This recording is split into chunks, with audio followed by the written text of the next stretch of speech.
রাসূল সাল্লাল্লাহু আলাইহি ওয়াসাল্লাম সকাল সন্ধ্যা এমন অনেক আমল করতেন যেগুলা নিজেকে প্রোটেক্ট করার জন্য, নিজেদেরকে নিরাপত্তায় রাখার জন্য আমরাও করতে পারি।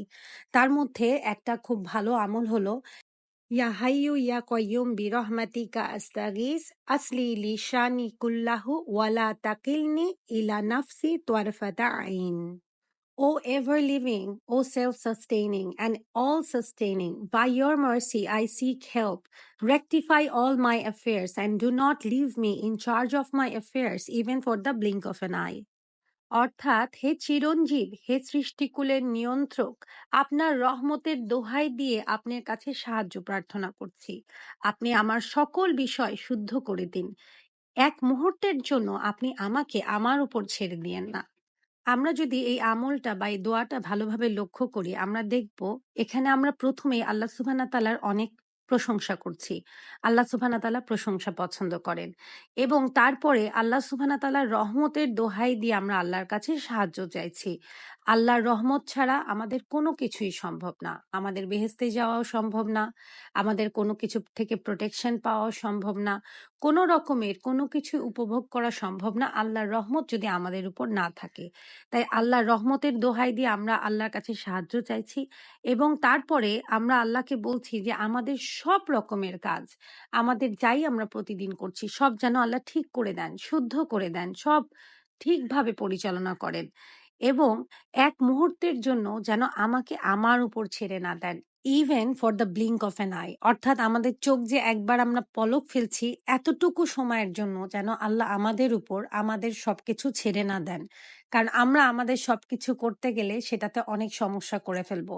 আল্লাহ সুবহানাহু ওয়া তাআলা যেভাবে আমাদের সবকিছু পরিকল্পনা করেন, আমরা কোনোদিনই নিজেদের সবকিছু সেভাবে পরিচালিত করতে পারবো না। তাই আমরা সবকিছু আল্লাহর কাছে সমর্পণ করে দিচ্ছি, আল্লাহর কাছেই সাহায্য চাইছি এবং বলছি আল্লাহ যেন আমাদের জিম্মা নিয়ে নেন। আল্লাহ যেন আমাদের সবকিছু, সব রকমের অ্যাফেয়ার্স, সব রকমের কাজের জিম্মা আল্লাহ নিয়ে নেন। যেন আমরা কাজটা সফলভাবে করতে পারি। আমাদের জন্য সবকিছু স্মুথ ভাবে কোনো রকমের ঝামেলা ছাড়া চলে এবং সব কাজে যেন আল্লাহর রহমত থাকে। আরেকটা খুব সুন্দর আমল রাসূল সাল্লাল্লাহু আলাইহি সাল্লাম আমাদেরকে হাদিসে সকাল এবং সন্ধ্যায় ৩ বার করে করতে বলেছেন এবং বলেছেন যে এই নির্দিষ্ট আমলটি যে ব্যক্তি সকালে এবং সন্ধ্যায় ৩ বার করে করবে, তাকে কোনো রকমের কোনো বিপদই স্পর্শ করতে পারবে না। পৃথিবীর কোনো কিছুই, সৃষ্টির কোনো কিছুই তার ক্ষতি করতে পারবে না। তবে হ্যাঁ, যদি কোনো কিছুতে আমাদের মৃত্যু লেখা থাকে, সেটা কিন্তু অবশ্যই আমাদেরকে স্পর্শ করবে। এই নির্দিষ্ট দোয়াটি আমাদের নিরাপত্তার জন্য, আমাদের যেন কোনো কিছুর দ্বারা ক্ষতি না হয় তার জন্য। এই আমলটি হলো বিসমিল্লাহিল্লাযী লা ইয়াদুররু মা আসমিহি শাইউন ফিল আরদি ওয়ালা ফিস সামাই ওয়া হুয়াস সামিউল আলিম। In the name of Allah, with whose name there is protection against every kind of harm in the earth or in the heaven, and He is the all-hearing and all-knowing. এটার বাংলা অর্থ হলো আল্লাহ তাআলার নামে, যার নামের বরকতে আকাশ ও মাটির কোনো কিছুই কোনো অনিষ্ট করতে পারে না, তিনি সর্বশ্রোতা, সর্বজ্ঞানী। ইসলামিক একটা রেফারেন্সে এটাও এসেছে যে একসময় এক ব্যক্তি এই আমলটি সকাল এবং সন্ধ্যায় ৩ বার করে করতেন। হঠাৎ করে এক লোক একদিন এসে উনাকে বলল যে উনার বাড়িতে আগুন লেগেছে। উনি বলল, এটা সম্ভবই না, আমি আল্লাহর কাছে পানাহ চেয়েছি, আমি আল্লাহর নামের দোহাই দিয়ে আল্লাহর কাছে পানাহ চেয়েছি। এবং উনি যখন পরে ফেরত গিয়ে দেখলেন আশেপাশের সব বাড়ি পুড়ে গেছে, একমাত্র উনার বাড়িটাই অক্ষত রয়েছে। তাই আমরা বুঝতেই পারছি যে এই আমলটি করার জন্য আমাদের যে কোনো বিপদই, হয়তো আশেপাশের অনেক মানুষকেও যদি স্পর্শ করে, আমাদেরকে আল্লাহ সুবহানাহু ওয়া তাআলা অবশ্যই নিশ্চিতভাবে সেই সমস্যা থেকে বের করে নিয়ে আসবেন এবং পৃথিবীর কোনো বিপদই আমাদেরকে আর স্পর্শ করতে পারবে না।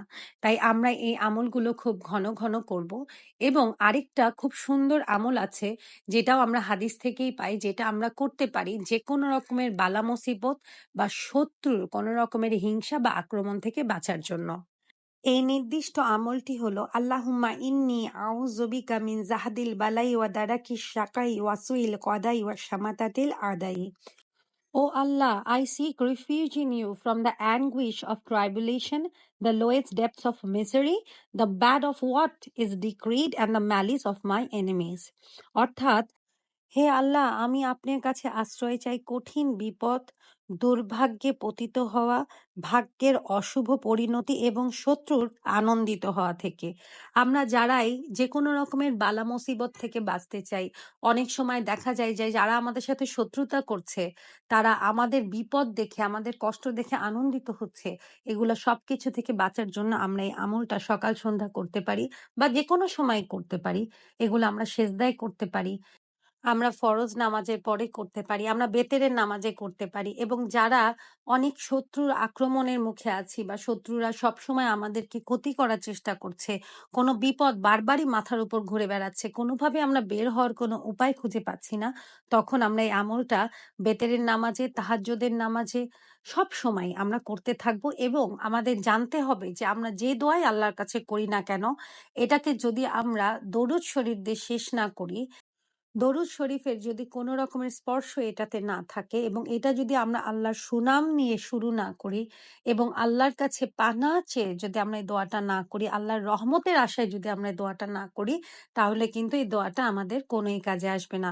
তাই আমরা যখনই কোনো আমল করব, অবশ্যই এই নির্দিষ্ট জিনিসগুলোর উপর ভালোভাবে ধ্যান দিব এবং আমরা তাওয়াক্কুলের সাথে, আল্লাহর উপর ঈমানের সাথে প্রতিটা আমল করব। আমাদেরকে অবশ্যই বিশ্বাস করতে হবে যে আমি যে এই জিনিসটা চাইছি, এই প্রোটেকশনটা, এই নিরাপত্তাটা আল্লাহর কাছে চাইছি, আল্লাহ নিশ্চিত আমাকে এটা দিবেন। আল্লাহ সুবহানাহু ওয়া তাআলা বান্দার কাছে ঠিক তেমন যেমন উনাকে বান্দা ভাবে। আমরা যদি ভাবি আল্লাহ সুবহানাহু ওয়া তাআলা কঠোর, তাহলে আল্লাহ সুবহানাহু ওয়া তাআলা শুধুই কঠোর। আমরা যদি ভাবি আল্লাহ সুবহানাহু ওয়া তাআলা ক্ষমাশীল, তাহলে আল্লাহ সুবহানাহু ওয়া তাআলা আসলেই ক্ষমাশীল। যদি আমরা ভাবি যে আল্লাহ আমাদের প্রোটেকশন দিচ্ছেন, আমাদের সবকিছু থেকে নিরাপত্তা দিচ্ছেন, নিশ্চিত আল্লাহ সবকিছু থেকে আমাদের নিরাপত্তা দিবেন।